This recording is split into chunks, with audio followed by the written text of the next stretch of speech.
Yani barıdığanın gepini kılışta. Bugün sana er kişinin gepini anlaması kandak bulduğunu optan bir köstüp koyay. Biz öy tutuvatqılı qancha yıl bo'ldi? 15 yıl. 15 yıldan beri hiç bu oyun öz oyun qatarı ko'ramayotamsa? Undaq emas Arslan. To'g'ri tushunsangiz-chu. Nemişki to'g'ri tushunaman? Dadamning salomatlik ahvoli sizga ayon. Ko'nglim faqat joyida emas. Shunga ma'qul desangiz, dadamni bir ko'rib kelsam-chu. Ha, sening dadang dada, mening dadam dada emaskanda? Mening dadam baqo, necha oy bo'ldi choysimi asraydigan bo'lib qoldi. Bir haqiqatim yo'qlab kelayli demaysiz-la? Sening mening degan qandoq gap? Qaysimizning bo'z o'xshashqu? Bugun nimandaq ta'tir bo'lib qoldingiz? Men shundaq ta'tir qanda? Men shundaq ta'tir. Ey singlim Rayhon qarg'ini. 6 ay oldu. Dadamni ko'rgim keldi, akamni ko'rgim keldi deb erimni qapsanmay, chiroyli o'yin tutyapti. Ya shu kichik qizbalchilik bo'lsang umumda. Siz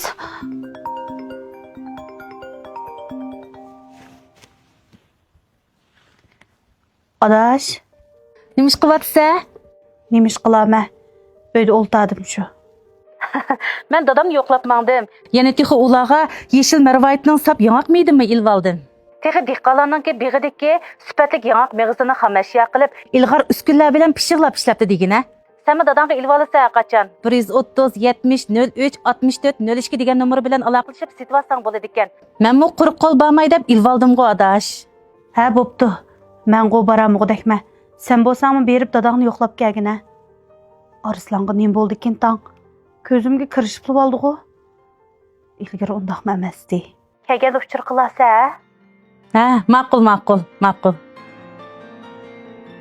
Ey, meni odishingga tillab beryaptamsa ichda deb. Undaq emas.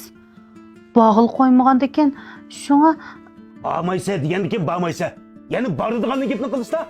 Bugün sana er kişinin gepini anlaması kandak bulduğunu optan bir köstüp koyay. Bo'ldi qilaka.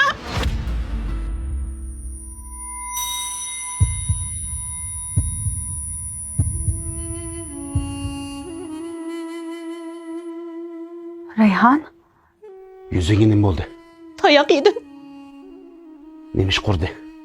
Onun gepini anlamag'anim uchun 6 oydan beri cho'ng uyga bog'il qo'ymag'achqa, uning bilan tang turg'anim uchun urdi. Dadamni, opamni sizlarni seg'inganligim uchun urdi. Naahli. Seni ilgisi yo'q ko'rib qopdimi? Nimaga g'azablansan aka? Asli sen xush bo'lishing kerak-ku.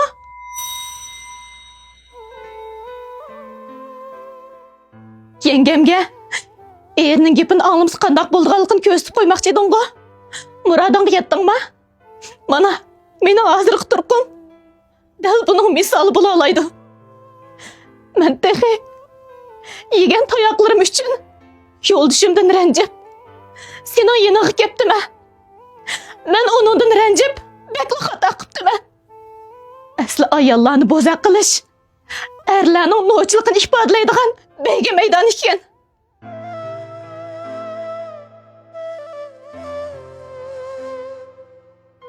Bir ustalni 4 metr neriga yo'tkashga yetmagan kuchinglarni ayollarga ishlatib, avar bo'lib ketayotgansizlar. Ajiba ayollar sizlarni qum qaltanglarmi? Har qatim qo'l tekkizsanglar, dardin ichiga yutib, chiroyli uy tutishi hargizmi ayollarning do'tlik emas.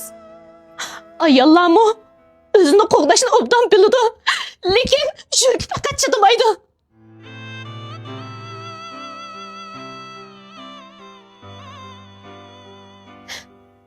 Nim bo'ldi aka?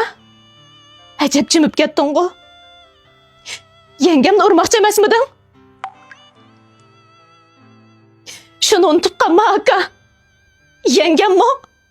Sana o'xshash yana bir erkakning singlisi. Qani ura aka? Yo'qolan sabablar bilan sen birovning singlisini ur. Boshqalar kelib sening singlingni ursin. Yana birisi kelib uning singlisini ursin. Biroq shu esinglarda bo'lsin. Boshqalarning qizini yig'iltishdan burun yanchig'inglarda qo'l yog'inglar bo'lsin.